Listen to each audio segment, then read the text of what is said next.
So tonight we have Professor John Hill.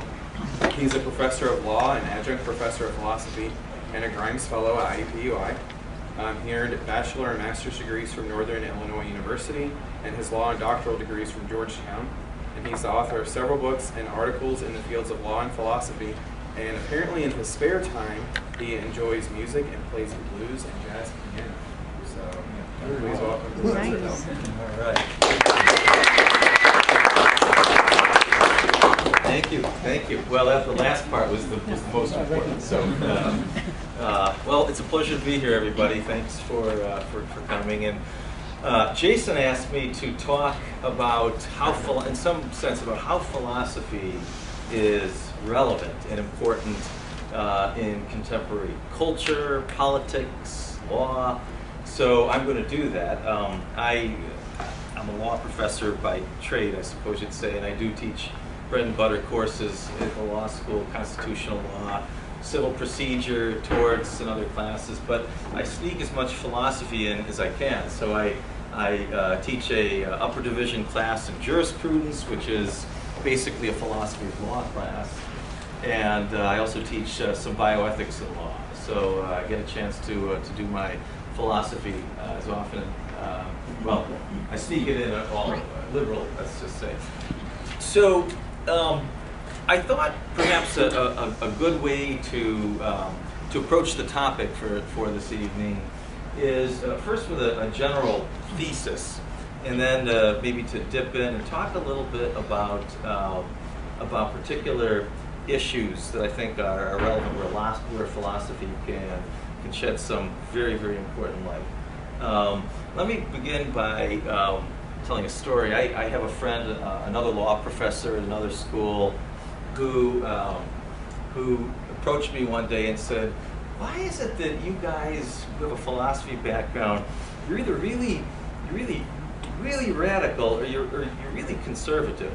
And by conservative, he didn't mean necessarily politically conservative, but you believe in things like truth and real moral value. I mean, that there's sort of objective moral values. I mean, where does that come from? And I mean, I thought about it for a minute, and I said, really, it's that philosophers have seen it all. If you've studied the history of philosophy, you know all of the moves, really. I mean, there are always new forms of the old moves, but you've seen it all. So when somebody makes an argument for skepticism, you know how to respond. When there are arguments from various forms of moral relativism, you ask the other person, the interlocutor, well, if moral relativism is true, how do you make sense of the Gandhis and the Martin Luther Kings of the world? How the reformers are always wrong if the cultural relativist is correct. And bottom line is, we've sort of seen it all before, philosophers have, and so it gives us a kind of objectivity. At the law school, most of the professors haven't studied a lot of philosophy, so they move with the times, and of course, most of them happen to share a certain worldview that I think is probably predominantly secular, and if you really question them, though they may not be clear themselves, some of them, they'd probably say they're either agnostic or in some way materialists. They're atheists and materialists. They may not call themselves that, but that's sort of the view they gravitate toward. So when we begin talking about different worldviews, particularly when I talk from my own particular perspective about a God-centered worldview that is close to the natural law tradition, it's very strange and foreign to them. They immediately, the questions are never about foundations. They start asking about gay marriage or obviously contemporary hot button sorts of issues.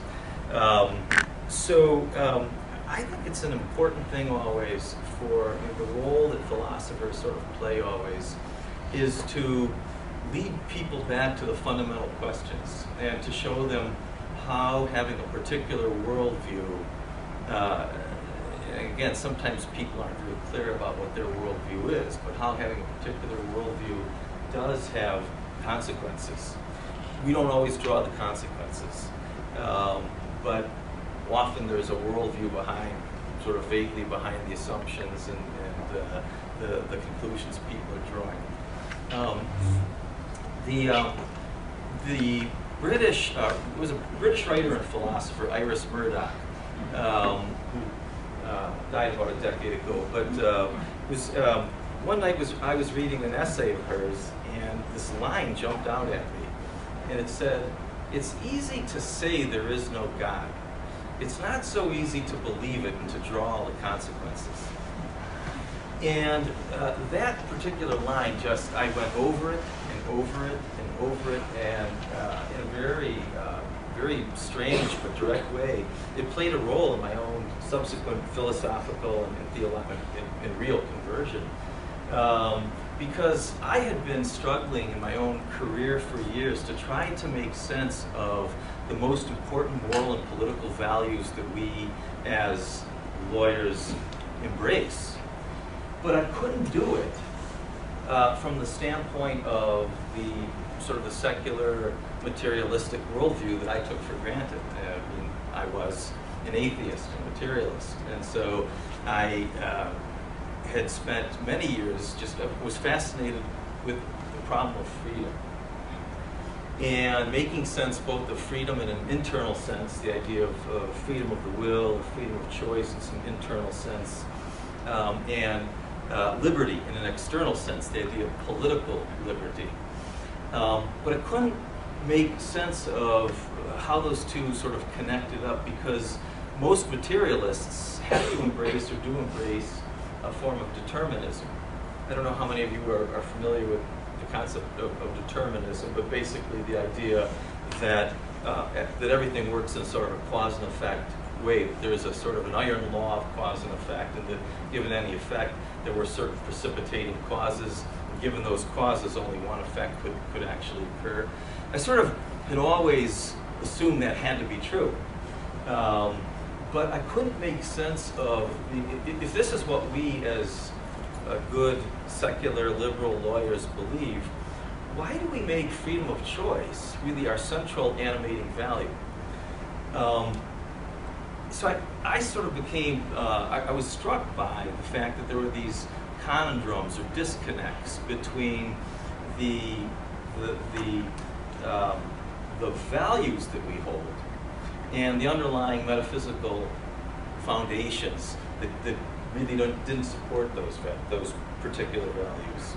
And this is where Iris Murdoch's line sort of jumped out at me, because I wasn't able to draw the consequences.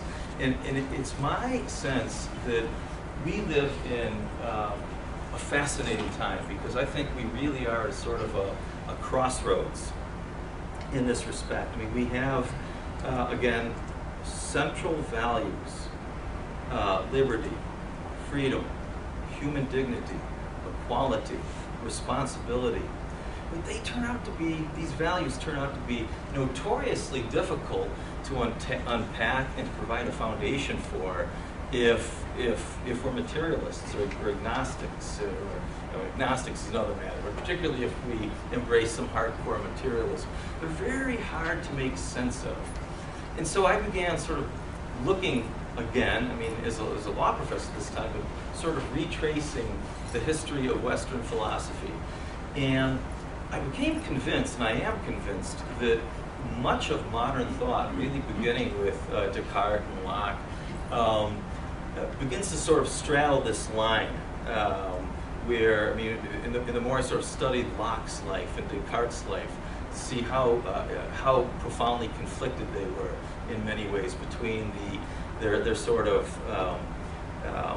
religious assumptions. Locke's were Protestant, Descartes' were Roman Catholic, but their religious assumptions and the direction in which their philosophy flowed. If anybody's read Locke's two treatises of government, as many people say the founding charter of classical liberalism, it's deeply rooted in a certain conception of the natural law. Not quite the teleological natural law of the Catholic tradition, but a version of it. If you read at the same time his essay concerning human understanding, it's so foreign to, it's so different from the second treatise. And that it's hard to accept that they came from the same hand. And what makes it stranger is that Locke wrote both of these at the same time. He wrote both the Second Treatise and the essay in the 1680s, and was working on them literally for several years.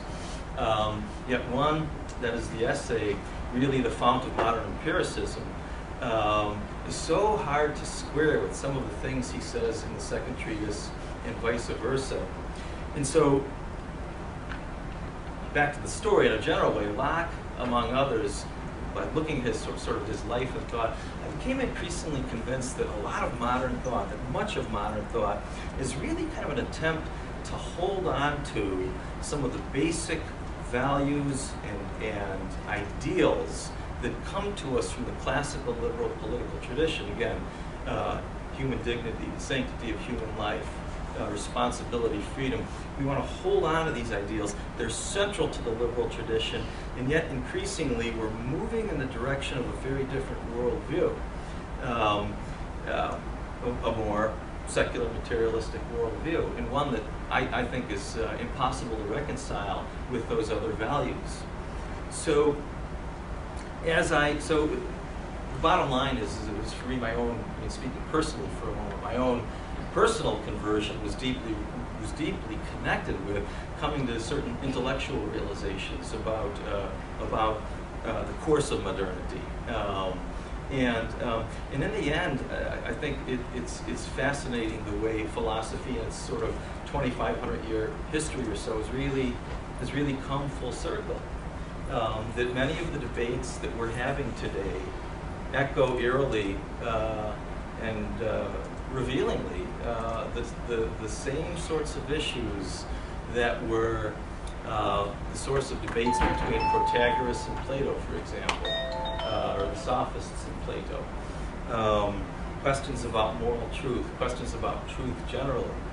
And it seems we've never gotten past these very basic kinds of debates. Maybe again we've come full circle, but the same basic issues are front and center for us again today. So, and in fact, I want to just extend that parallel for another moment. Many contemporary, I'll just say secular thinkers, don't like to think of themselves as materialists. It's an unattractive way to think about oneself in a way, right? So they appropriate the language of religious humanism, but spiritual means something sort of vague.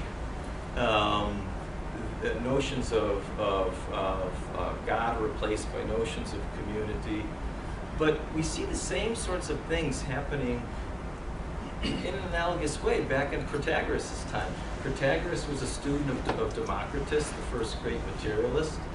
And what does Protagoras do? But sort of, well, distances himself from the metaphysical assumptions. He doesn't really quite talk about materialism as such, but sort of embraces a gentle humanistic relativism, the same kind of gentle humanistic relativism that many postmodernists and others embrace today among us. So the story I'm telling is, I think, clear, is that we really have moved in a circle, or maybe we haven't gone anywhere at all. But I do think that we are very much, we find ourselves sort of faced with two roads. We've come to a crossroads.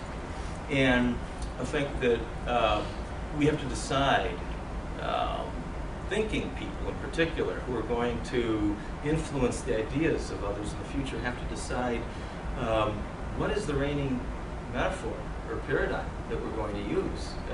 Are we going to trace the road of materialism, follow the advance of neuroscience and other sciences, which are, by the way, perfectly compatible with a non-materialistic outlook, but people assume when they read findings of recent neuroscientists, the Churchlands, for example, that materialism is the truth.